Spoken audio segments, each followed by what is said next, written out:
Monsieur le Secrétaire Général. Secretary General of the United Nations, distinguished delegates, distinguished heads of state and of government, if it is my privilege here today to take the floor before you, I know to whom I owe that privilege. I owe that privilege to all of those who, just over 70 years ago, rose up against the barbaric regime that had seized my country, France. I owe it to those nations that heard our cry of resistance and who from America, Africa, Oceania and Asia sent their sons and daughters to our aid. They did not all know very much about France, but they knew that were France to be defeated, this would also be the defeat for the ideals that they shared with us, of which they were proud and for which they were ready to give their lives.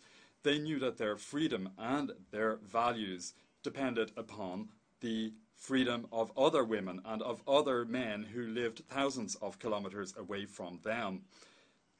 I also owe that privilege to those who, once the war had ended, dared to take the path of reconciliation and to build a new international order. Those who, like René Cassin, understood that human rights lay at the heart of international legitimacy. Those who tried the guilty, gave succor to the victims, made amends for the wrongs. Those who believed that the values that this war had flouted had to be restored, values of tolerance, of freedom, of humanity, those values that lay at the heart of the United Nations. Not because those were fine values, but because they were just values and they held the worst at bay. And if I say that, all of that, it's not just to talk to you about history, but today, when I hear our colleagues talking about the world that we exist in today, they forget about the history that is behind us.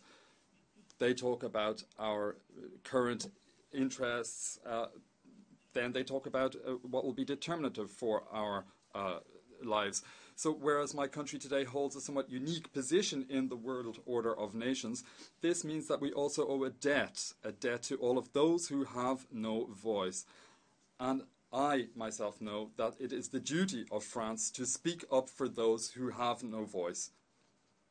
Because speaking for those who have no voice means speaking for all of us, today and in the future. And it is those who have no voice that I would wish to convey to you. I spoke to Bana, a citizen of Aleppo, and I would like to bring to you his voice to you. She lived under the terror of bombing militias. She lived in refugee camps. The Syrian people has now suffered enough for the international community to now acknowledge its collective failure and must ask itself about its methods to build a durable and just peace. It's urgent for us to move towards political settlement, as the Security Council had tried to do with its resolutions 2254 from 2015. France lay at the heart of that initiative. We are putting together a roadmap for Syria, and I would like for all of the P5 to work together with us. The Astana format can be useful, but it is not enough. And recent days have thrown light on the challenges we face. We need to give ourselves the resources we need to begin negotiations, because the solution will be political, not a military solution. It's in the interest of all of us to move in that direction, and first and foremost in the interest of Syria. I have already stated what our two red lines are. Firstly, France will be unwavering against the use of chemical weapons. The perpetrators of the attack of the 4th of April must be brought to international justice. This must never happen again. And then we have also the absolute need to ensure access to care, to healthcare for all, to enable medical facilities to provide care to people. And France has made this will make this one of the priorities of our chairmanship of the Security Council. We must act for peace in Syria, and we must also act against Islamic terrorism. We must fight against terrorism in Syria, in Iraq. That is what we're doing. We are acting for the benefit of all those who have perished over the past months, because jihadist terrorism has hit our countries and across all continents, regardless of religion. We must protect ourselves by joining forces. Security must become our first priority. This lies at the heart of the initiatives that France has come up with against the use of the internet for terrorist purpose and against the financing of terrorism. And in 2018, it's for this reason that I will be organizing a conference on this specific topic, and I call for all of you to become involved in that. It's also the purpose of the military action that we are undertaking as part of the coalition in Syria and Iraq. Our fight against terrorism is a military fight, but it is also an educational fight, a cultural fight, and a moral fight. And it takes the form of our action in the Middle East and in Africa, but also in Asia. And it must bring all of us together. I heard also the voice of Usman, a schoolchild in Gao, and I would like to bring to you the voice of Usman here today. He grew up in Mali, haunted by indiscriminate attacks, and his only dream was to go to school, to be able to go to school without risking his life. In Sahel, we are all committed. The United Nations, the countries within MINUSMA, the G5 Joint Force, the European Union and its member states. And I would like to pay tribute to all stakeholders there and acknowledge that it is an extremely difficult challenge that we face. Our challenge is to, once again, eliminate terrorism and to build national capacity so that states will take charge of their security themselves. Regardless of the resources we put in there, we will fail in our collective mission if the countries most affected fail to shoulder their own responsibility in this matter. And it's for this reason that since taking office, I have supported the deployment of the G5 Sahel Joint Force, and I call for your collective mobilization here too. I would like to invest in strengthening our support to African peacekeeping missions, because that is our future. We must give new thought to the linkage between peacekeeping, regional organizations, and host countries. Our capacity to respond to the aspirations for peace of our populations will depend on that. A military response can never be the only response. I would like here and now to highlight the importance of a political response, and of course I refer to the implementation of the Algiers Agreement and the need for development policy. I also heard the voice of Kouame, and I wish to bring to you the voice of Kouame here today. Left on the roadside, Kouame crossed Africa before placing his fate in the hands of smugglers in Libya. He crossed the Mediterranean. He reached the other shore of the Mediterranean, whereas so many others perished. The refugee, the displaced person, the person who we sadly term the migrant, is today, sadly, the symbol of our era, the symbol of a world where there are no barriers to the onwards march of despair. We must change the road of need into the road of freedom. The reasons are climate, ethnic conflict, and it's always the road of necessity, the root of need, the need to flee persecution. The Rohingyas, more than 400,000 refugees, the majority of them children. Military operations there must cease. Access to humanitarian aid must be provided, and the rule of law must be re-established, because as we all know, we are dealing with ethnic cleansing here. France will be making a relevant initiative within the Security Council to that effect. Need also concerns the need to save your country when war is raging and international humanitarian law is no longer respected but instrumentalized, as it is in Syria. exile, the need for exile, when the upholders of freedom become the first targets. Protection of refugees is a moral duty, a political duty, and France has decided to uphold that duty. We will support the High Commissioner for Refugees everywhere where the High Commission will intervene by opening up routes for escape for refugees wherever this is required, and by defending and upholding the Geneva Convention. On the 28th of April last, we brought together African countries and European countries that were most affected by migration along the central Mediterranean route. We adopted a roadmap, and the priority is there to combat trafficking, traffickers whose stock in trade is despair. We must put an end to unbearable violations of fundamental human rights by putting in place humanitarian infrastructure with HRC and IOM, and by helping origin countries and transit countries to better control migration flows. Faced with terrorism, migration, etc., short-term responses are not enough. We must address the profound causes of instability in our world. Migration and terrorism are political challenges, first and foremost, for all of us. The causes here are of a civilizational order, of a moral order. If we are to overcome these challenges, it's only through development. And it's for this reason that France will devote 0.55% of our national income for public development aid over the next 5 years.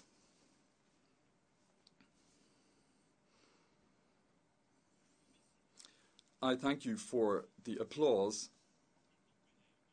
but I think that that applause needs to be tempered, because I think that some were awaiting more, that it's not enough, and that France is not stepping up to the table enough. And it's not because it's a matter of money, it's a matter of the efficiency of the use of that money. It's how we spend the money. It's how we take responsibility for the expenditure of that money that we are all contributing. Of course, I wish France to step up to the table when it comes to overseas development aid, but development aid must be more innovative. We must be more intelligent. We must use different methods. We must step up to our responsibilities. And the challenge that we face is to ensure that development aid actually arrives in the countries where it's needed, properly evaluated, that it's used for the initial purposes that were assigned. And so with the European Union, UNDP and the World Bank, we will be doing that. We are setting clear priorities. And the first priority that we have set ourselves is to invest in education, because it's here where we can win the fight against obscurantism. It is here that we can fight against this phenomenon that is bringing down entire regions and entire countries. I call here upon the international community to step up to the table in February 2018 in Dakar, when we set up the World Partnership for Education, and France will co-chair that with Senegal. This is a key struggle for all of us. We must give the opportunities to young girls and to young boys to obtain an education, to choose their own future, not the future that is imposed on them by need, but the future that they should choose for themselves, and we should enable that here in this room.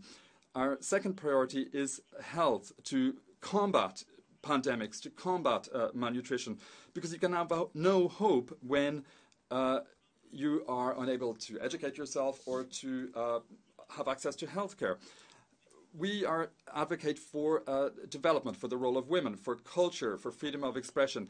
Wherever the role of women is undermined, development is undermined too. It's the ability of a country to develop, to take its proper place in the world is undermined. So this is a civilizational combat. This is our combat. This is our fight. This is a universal fight and struggle that concerns all continents and all people. Wherever culture is undermined, it is our collective ability to rise to challenges that is undermined too. And that is why UNESCO is such an important organization today. It has a key role to play to preserve a human face for the world at a time when obscurantism seeks to wipe out that human face. We must preserve progress, and freedom of expression is a most urgent and pressing topic. We must protect the liberty of those who think, who express themselves, and we must preserve the freedom of the press. And it's for this reason that I call for the designation of a special representative of the SG for the protection of journalists across the world. Because if we don't protect the freedom of expression, the freedom of the press, well then we will all suffer. And finally, I would like to speak on behalf of Jules, my fellow Frenchman. Jules lives on the island of Saint-Martin. I am thinking of his house in ruins, the fear that he harbors that this may happen again, because climate change is leading to an increasing number of disasters and catastrophes. The future of our world is the future of our planet, and our planet is wreaking revenge for the folly of mankind. We must shoulder our responsibility. The planet will not negotiate with us. Humankind must defend itself by protecting itself. Extreme weather events will explode the traditional differences between the North and the South.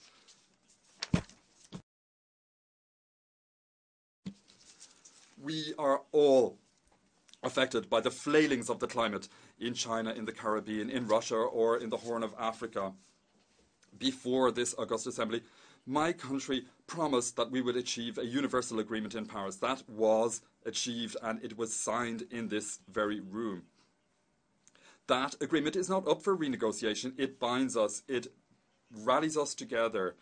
Taking it apart would mean taking apart a pact that exists not just between states, but also between generations. It can be improved. We can have new contributions, new input, but we will not backtrack. I fully respect the decision of the United States.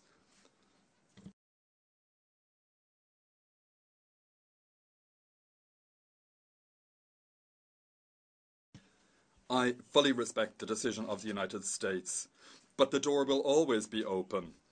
However, we will continue with all governments alongside local government, cities, enterprises, NGOs and citizens. We will continue to implement the Paris Agreement. On our side, we have the strength of pioneers, we have endurance, we have the certainty and energy of those who wish to build a better world. And that better world will lead to innovation, to job creation. However, that may not be pleasing to those who think that the future is about looking to the past. We will build it right now by making our contributions as nations, as France did by adopting its climate plan, which places us on the road to carbon neutrality. On the 12th of December of this year, we will be meeting in Paris with those who wish to drive forward with a real solution, and who wish to mobilize public and private financing. And I would like to confirm that France will be playing its full role here by allocating 5 billion euros to climate action between now and 2020. We are redoubling our ambitions, and this very afternoon, we will be introducing a global pact for the environment. And our ambition here will be to forge the international law for the coming century, and we will do that with the support of UN agencies. At a time when some want us to stop, we must move forward. We must continue advancing, because climate change is not stopping, because extreme weather events are not stopping, because our duty of solidarity and of humanity is not stopping either. Distinguished delegates, behind all of our decisions, there are the voices that I brought to you and the lives that I brought to you. There are the invisible masses of those for whom we must stand, because back in the day, people stood up for us and defended us. Those voices that are brought to us, why do we not heed them to a greater extent? Why don't we do that which 60 years inspired mankind with the strength to believe in itself? Planetary responsibility, the desire for mutual assistance and progress. I talked to you about Jules, Ousmane, etc. They are our compatriots, all of us, the compatriots of all of us, because their security is our security and vice versa. We are inextricably linked to each other in a community of destiny, a community of fate, today and in the future. The balances, our global balances, have changed radically in recent years. The world has become a multipolar world, and this means that we must learn anew the complexity of dialogue, but also the riches that dialogue can bring to us. Our collective action is coming up against obstacles stemming from instability in states. And in Libya, 6 years after the military intervention, I acknowledge before this assembly the particular responsibility that France shoulders to ensure that Libya regains its stability. The meeting that was held in La Celle-Saint-Cloud on July 25th enabled us to make progress with the reconciliation that we need in order to ensure the success of the political process under the auspices of the United Nations. Alongside the Secretary General and his Special Representative, in 2018 we must succeed with organising elections to mark the real restoration of the state, and I will do my utmost to achieve that. The same goes for Venezuela. Collective action must enable us to uphold democracy, to ensure the upholding of democracy, and we must give no ground to dictatorial trends that we see underway today. In Ukraine too, we must ensure the upholding of the commitments that have been made. We must ensure a ceasefire, a real ceasefire, and we must work together with our partners, particularly Germany, to get the parties to that conflict to uphold international law, to respect international law, and put an end to this conflict. Multilateralism, the multilateral approach, is facing a challenge in meeting the challenges of nuclear proliferation. Pyongyang has crossed a major threshold in military escalation. Allow us to acknowledge that. This is a threat that concerns all of us. It's an existential threat, a collective one. North Korea has not made not given any sign of wishing to negotiate to date. The North Korean government is determined to raise the stakes. Our responsibility, together with all of our partners, including China and Russia, is through resolve to bring North Korea to the negotiation table for a political settlement to this conflict. France rejects escalation and will not close any door to dialogue, provided that the conditions are brought together for a dialogue in favour of peace. And it is the same objective that I would like to speak in favour of the nuclear agreement with Iran. We put together a solid, robust and verifiable agreement with Iran that will ensure that Iran does not obtain nuclear weapons. Renouncing it would be a grave error. It would be irresponsible for us to fail to uphold that agreement, because this is a good agreement, an agreement that's essential to peace at a time when a downward spiral cannot be discounted. And this is what I said yesterday to my US and Iranian partners. I wish for us to work on constraining the ballistic activity of Iran. We must work on the post-2020 solution. We must increase our demands, but not cast aside the achievements that we have made with previous agreements. Thanks to dialogue, we have managed to resolve the Iranian situation. Dialogue, multilateralism is the only way forward, and that applies to North Korea too.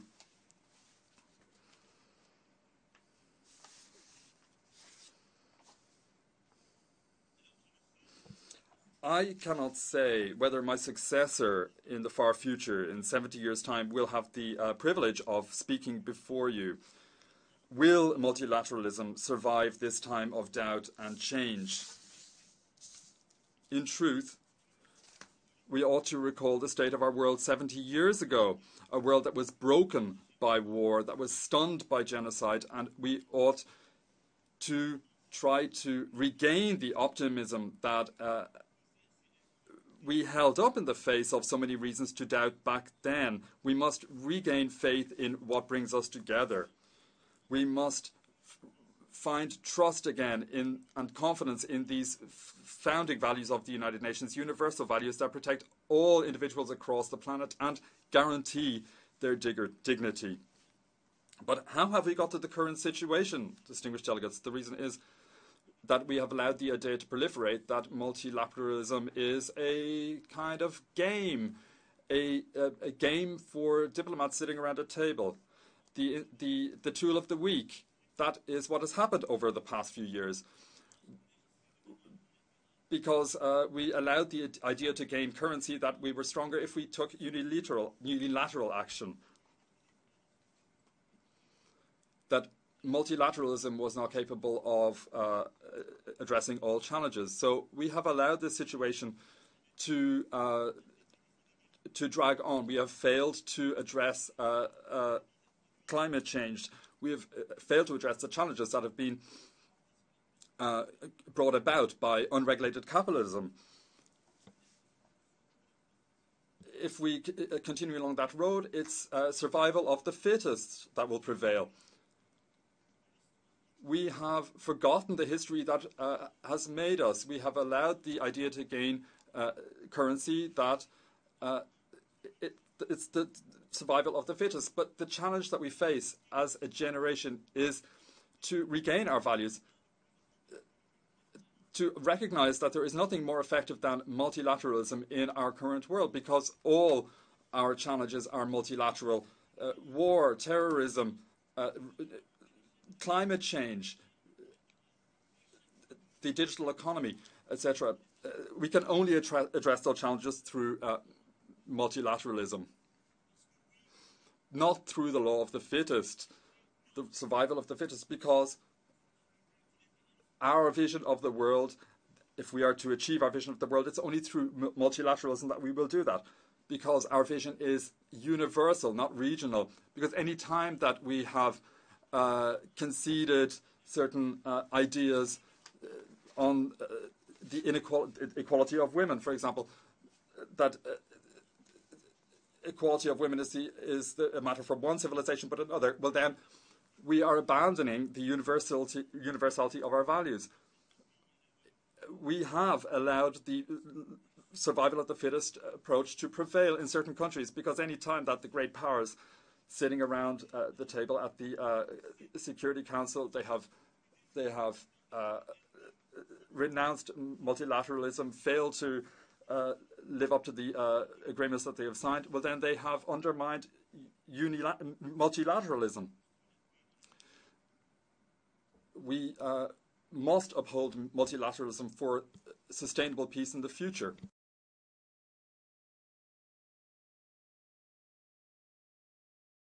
Today, more than ever before, we need multilateralism, not because it's somehow a refuge for intellectuals.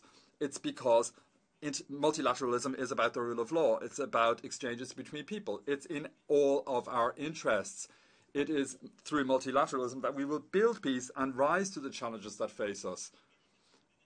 For us to achieve that, Well, we have the United Nations, which has the full legitimacy to address the challenges faced by our world. And it's for that reason that I wish our United Nations to be more effective, more responsible, and more agile. And I support the project of the Secretary General and his ambition to make this into an organization that is able to face up to the challenges we face.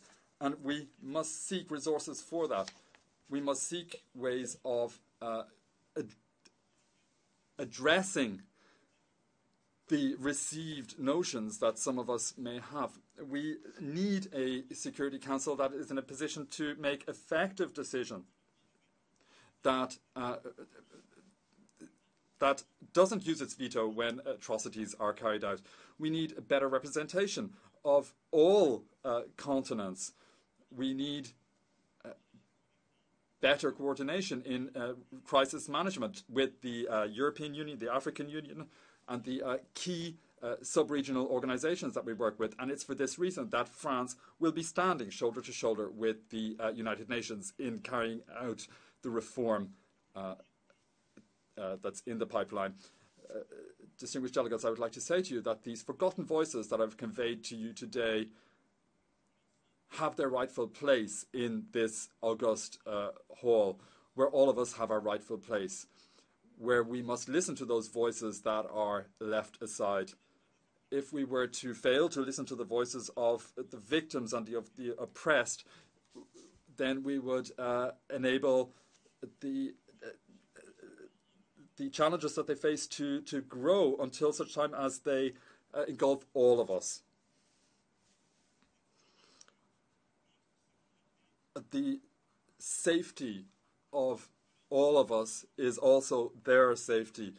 Their lives are our lives. Failing to hear the voices of those who are calling for our help is to believe that it's walls that protect us, but it's not walls that protect us. It's our desire to act. It's our refusal to accept that history is written without our input, and that what protects us is our sovereignty and our sovereign use of force for the victims that of our world. Failing to listen to those voices would be to believe that their despair is not ours. But what we need to protect is peace, freedom, and justice. It's not something that we can just enjoy in our own corner. If we don't stand up for those values, then all of us will be affected. And today, more than ever before, our common good is our security. Our security is their security. We cannot have, on the one hand, one camp that's multilateral, another camp that's unilateral in its approach. That is the wrong approach. So together with all of you, I wish for all of us to believe in strong and responsible multilateralism. It is the responsibility of our generation as a whole. We, distinguished delegates, must display courage, the courage to hear those voices. We must acknowledge their stories, and at all times we must balance our interests and our values. Our safety and security is the common good of our planet, and our generation faces no other choice, because we must speak up today and we must speak up for our common future. Thank you. Merci beaucoup.